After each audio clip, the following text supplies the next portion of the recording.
Olá pessoal, vamos aqui dando continuidade, né, ao nosso curso aí. Tô com saudade de vocês e vamos entender o que são sinais de apoio, né? Além dos sinais vitais que nós já vimos, relembrando, né? Temperatura, pulso, respiração, pressão arterial, em algumas unidades acreditadas, a dor. É, Existem outros que devem ser observados para a obtenção de mais informações sobre o estado de saúde de uma pessoa. São sinais de apoio, sinais que o corpo também emite em função do estado de funcionamento dos órgãos vitais. Né? Todos os nossos órgãos, sabendo que o maior dele é a pele e os mais importantes coração e cérebro. Os sinais de apoio tornam-se cada vez mais evidentes com o agravamento do estado do acidentado. Então, o que conseguirmos fazer precocemente é importantíssimo. Estudo de teoria, visão clínica e empatia. Aí a tríade perfeita, né? Os principais sinais de apoio, quais são? Dilatação e reatividade das pupilas, anisocóricas, né? Uma diferente do outro, alguma lesão neurológica aí, tá? Dilatadas, totalmente dilatadas, sem movimentos, o paciente está muito mal. Parada cardiorrespiratória com dilatação de pupilas, mínima chance de retorno. Mióticas, aquele paciente que ingeriu substâncias químicas, que é aquela bem minúscula, tá? A cor e umidade da pele, estado de consciência e a motilidade e sensibilidade do corpo. Então, esses são sinais que nós precisamos ter sempre aí de apoio. Alterações que provocam a dilatação ou concentração das pupilas, tá? Mais algumas situações aqui citando para vocês. O estresse, iminência de um estado de choque, né? Uma prévia de um desmaio, parada cardíaca, intoxicação, abuso de drogas, como citei, colírios midriáticos ou mióticos, traumatismo crânioencefálico também, como falamos aí. Alterações orgânicas que provocam modificações na cor e umidade da pele. Então lá vai mais algumas terminologias, grifem e gravem. Cianose, né? O meu paciente está roxinho, está azulzinho. Não, cianose, tá? Exposição ao frio, parada cardiorrespiratória, estado de choque, morte, uma falta de oxigenação central vai causar essa cianose. Hiperemia, pele vermelha e quente, por febre, exposição a ambientes quentes, ingestão de bebidas alcoólicas, queimaduras de primeiro grau e traumatismo. Pele fria e viscosa, estado de choque, pele amarela e icterícia, né? Algum problema ali no fígado, alguma obstrução de colédono, onde tem que fazer aquela famosa cirurgia que é a colicistectomia, que é retirada da vesícula e desobstrução de alguns daqueles ductos do fígado ali, para poder fluir naturalmente, principalmente a bilis.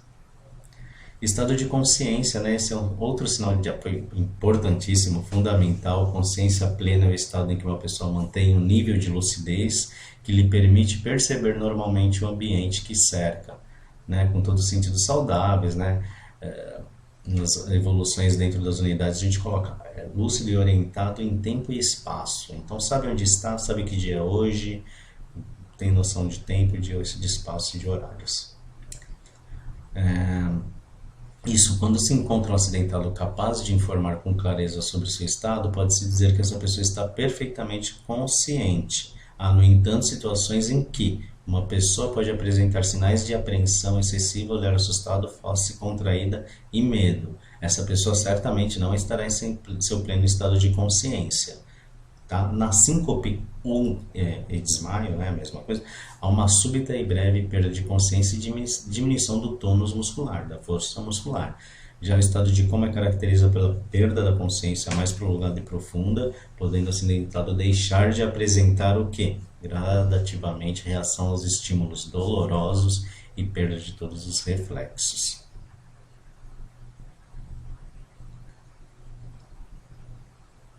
Então, asfixia, né? A asfixia pode ser definida como sendo parada cardiorrespiratória com o coração ainda funcionando. É causada por certos tipos de traumas né, principalmente cabeça, boca, pescoço, tórax, por fumaça, né, de incêndio. Vimos lá em Santa cidade lá do sul, esqueci o nome, onde morreram centenas de jovens lá por asfixia, né, aquela fumaça de incêndio. Não tem como fazer a troca gasosa e a gente tem a falência do pulmão, certo? Principais causas de asfixia: bloqueio da passagem de ar, né? Pode acontecer em afogamento, secreção, afogar com a própria saliva, pacientes graves. Então cuidem direitinho dos seus pacientes. Ou qualquer corpo estranho na garganta. Tem a manobra de Ehrlich, o que nós vamos ver futuramente, tá? Numa posição para que a pessoa consiga expelir. Lembrando sempre não colocar a mão na boca de pessoas, a não ser que esteja totalmente inconsciente, tá? Fazer a varredura oral com muito critério, senão é uma amputação de dedo. Impossibilidade do sangue transportar o oxigênio. Paralisia do centro respiratório, né, do cérebro, pode ser causado por choque, venenos, doenças vasculares cerebrais, como acidentes vasculares encefálicos, o famoso AVE, antigamente conhecido como AVC. Ferimentos na cabeça ou no aparelho respiratório, ingestão de álcool em grandes quantidades, anestesias, psicotrópicos e tranquilizantes. Tudo isso pode causar asfixia. Ou compressões no corpo, pode ser causado por forte pressão externa, por exemplo, traumatismo torácico nos músculos respiratórios. Nessa situação, a dilatação das pupilas nos mostra muita coisa, tá?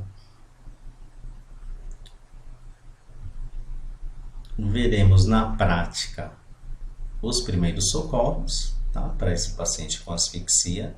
Então, aqui lá na página 19 você tem o passo a passo de como realizar esse primeiro socorro para asfixia, importantíssimo. E posteriormente a parada ou a ressuscitação cardiorrespiratória. Definição de ressuscitação cardiorrespiratória: RCR, tá? Diferente de PCR. PCR é parada cardiorrespiratória e RCR é a nossa ação. É um conjunto de medidas utilizadas no atendimento à vítima de parada cardiorrespiratória. O atendimento correto exige desde o início, na grande maioria dos casos, o emprego de técnicas adequadas para o suporte das funções respiratórias e circulatórias. A reanimação cardiorrespiratória é uma técnica de grande emergência e de muita utilidade. Qualquer interferência ou suspensão da respiração espontânea constitui uma ameaça à vida. A aplicação imediata das medidas de recuperação cardiorrespiratória é uma das atividades que exige conhecimento e sua execução deve ser feita com calma e disposição. Veremos toda a dinâmica de atendimento nessa parada quando não estamos sozinhos, quando estivermos em 2, 3, 4 pessoas. Vocês vão ver que melhora muito a qualidade. Lembrando que o oxigênio é importantíssimo, né? Numa parada cardiorrespiratória, independendo do local, nós teremos apenas ali como bombear esse sangue para o corpo, sem oxigênio, né? Com o ar que está correndo ali. No momento é um pouco insuficiente. Então, se puderem, em locais que forem trabalhar, puderem providenciar alguns artefatos, alguns instrumentos que nós veremos na aula prática, é muito bom, ajuda bastante. Chamamos de parada cardiorrespiratória o cessamento total da respiração devido à falta de oxigênio e excesso de gás carbônico no sangue. Principais causas de parada cardiorrespiratória: a parada cardíaca e a respiratória podem ocorrer por diversos fatores, atuando de modo isolado ou associado. Em determinadas circunstâncias, não é possível estabelecer com segurança qual ou quais os agentes que as produziram. Porém, podem ser divididas em 2 grupos. E a importância dessa classificação é que a conduta de quem está socorrendo varia de acordo com a causa. Causas primárias, né? Parada cardíaca se deve a um problema do próprio coração, causando uma arritmia cardíaca, geralmente fibrilação ventricular. A causa principal é a isquemia cardíaca, chegada de quantidade insuficiente de sangue oxigenado ao coração. São as principais causas de parada cardíaca em adultos que não foram vítimas de traumatismos, ok? E secundárias, disfunção do coração é causada por problema respiratório ou por outra causa externa. Geralmente nós temos melhores resultados, porque o coração está saudável ali, né? Sim, são as principais causas de parada em vítimas de traumatismos, né? Oxigênio deficiente, obstrução das vias aéreas ou pulmonares pelo trauma, por substâncias, por corpo estranho, transporte inadequado de oxigênio, hemorragia grave, então muito sangramento, vai ter pouca hemoglobina correndo e oxigênio não vão nutrir as células e as células não vão nutrir os tecidos e a gente vai ter hipóxia porque não vai chegar sangue com oxigênio no cérebro, intoxicação por monóxido de carbono, como falamos ali nos casos de asfixia por incêndios. Ação de fatores externos sobre o coração, drogas e descargas elétricas. Então, algumas dessas causas, ok? Se o coração para primeiro, as complicações serão maiores, pois a chegada de oxigênio ao cérebro estará instantaneamente comprometida. Os músculos respiratórios perdem rapidamente a eficiência funcional, ocorre imediata parada respiratória, podendo ocorrer lesão cerebral irreversível, como eu falei, e possivelmente ocorre a morte, certo? Alguns elementos devem ser observados para a determinação da PCR. A ausência de pulso em uma grande artéria, principalmente a carótida. Por que, pessoal, carótida? Porque numa parada está mais próximo ao coração, então é mais fácil ver um pulso na carótida do que na femoral, do que na braquial, do que na radial, enfim, do que na poplite, em membros inferiores nem se fala, né? Essa ausência representa o sinal mais importante da parada cardiorrespiratória, a ausência do pulso, e determinará o início imediato das manobras de ressuscitação cardiorrespiratória, apneia ou respiração deficiente. Na maioria dos casos, a apneia ocorre de 30 segundos após a parada cardíaca e é, portanto, um sinal relativamente precoce, embora em algumas situações, fracas respirações espontâneas durante 1 minuto ou mais continuem a ser observadas após o início da parada cardíaca. Nesse caso, é claro, o sinal não tem valor. A dilatação numa parada, né? Uma observação importante. A dilatação das pupilas começa após 45 segundos da interrupção do fluxo de sangue para o cérebro. Então, a midríase, né? Lembram, né? Midríase, aumento da pupila, geralmente se completa depois de 1 minuto e 40 segundos da parada, mas se apresenta em outras situações. Deste modo, não utilizar a midríase para diagnóstico ou para definir se a vítima está com lesão cerebral irreversível. A persistência da midríase com a recuperação cardíaca é um sinal de mau prognóstico. Nos mostra ali que uma lesão cerebral está se instalando, tá, pessoal? Falta de oxigenação, lesões geralmente irreversíveis, onde esse paciente, se retornar à vida, pode vir com sequelas. Ok? ABC da parada. A. Abertura das vias aéreas. Então, nós vamos posicionar esse paciente de uma melhor forma possível, numa superfície rígida. Isso tem que ser rápido, então não vai adiantar transportar esse paciente parado. Vai começar parado onde ele estiver. Coloca no chão, ajoelha ao lado direito dele, abre as vias aéreas, hiperestende a cabeça para trás para abrir a traqueia, né? Temos a traqueia e o esôfago. Então, a traqueia está aqui na frente e o esôfago está atrás. Quando a gente quer passar uma sonda para o estômago, pelo nariz, a gente deita a cabeça para frente para não ir para o pulmão, porque aí você pressiona a traqueia e abre o esôfago. Numa parada é o contrário. Eu não quero nada para o estômago, eu quero liberar o pulmão.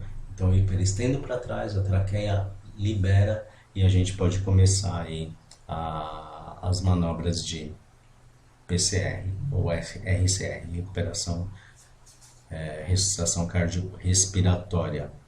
Abertura das vias aéreas, suporte circulatório. Esse suporte circulatório vai ser pelas manobras de massagem cardíaca.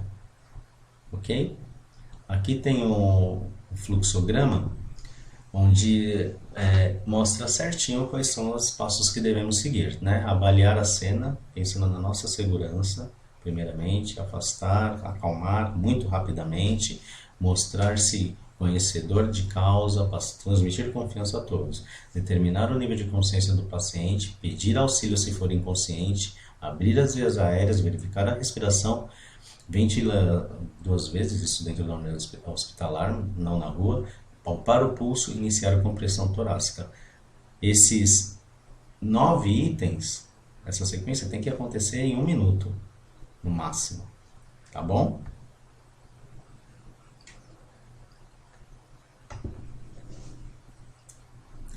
Então, temos algumas limitações, né, na ressuscitação. Temos que fazer corretamente, ter empatia, mas também sabemos que temos algumas limitações. A ressuscitação cardiorrespiratória não é capaz de evitar a lesão cerebral por períodos prolongados. Com o tempo, em minutos, né, a circulação cerebral obtida com as compressões vão diminuindo progressivamente até se tornar ineficaz. Durante a ressuscitação cardiorrespiratória, a pressão sistólica, né, a primeira, a máxima, atinge 6, 8, 60, 80 milímetros de mercúrio, mas a pressão diastólica é muito baixa, diminuindo a perfusão de vários órgãos, entre os quais o coração. Isso sem nutrir os órgãos, né? Sem sangue chegando nos órgãos, eu não levo oxigênio, né? Porque eu não tenho oxigênio, só tenho o ar ambiente, que já temos 21% só de oxigênio nesse ar ambiente que nós respiramos, né? E com tudo parado, é uma situação crítica, tá, pessoal? Mas temos que fazer o nosso melhor. O suporte básico de vida sem desfibrilação não é capaz de manter a vida por períodos prolongados. A reversão da parada cardiorrespiratória, na maioria dos casos, também não é obtida.